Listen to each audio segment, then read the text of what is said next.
তিন ম্যাচের তিনটি জিতে ২০২৬ বিশ্বকাপের গ্রুপ পর্ব শেষ করল বর্তমান চ্যাম্পিয়ন আর্জেন্টিনা।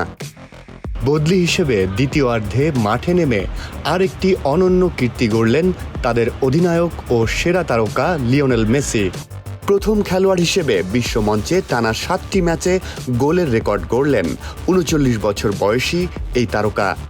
২৮ জুন সকালে যে গ্রুপের শেষ ম্যাচে নবাগত জর্ডানকে ৩-১ গোলে হারিয়েছে লিওনেল স্কালোনির শিষ্যরা। প্রথমার্ধে Giovani Lo Celso free kick ও লাউতারো মার্তিনেজ পেনাল্টি থেকে জাল খুঁজে নিলে চালকের আসনে বসে আর্জেন্টিনা।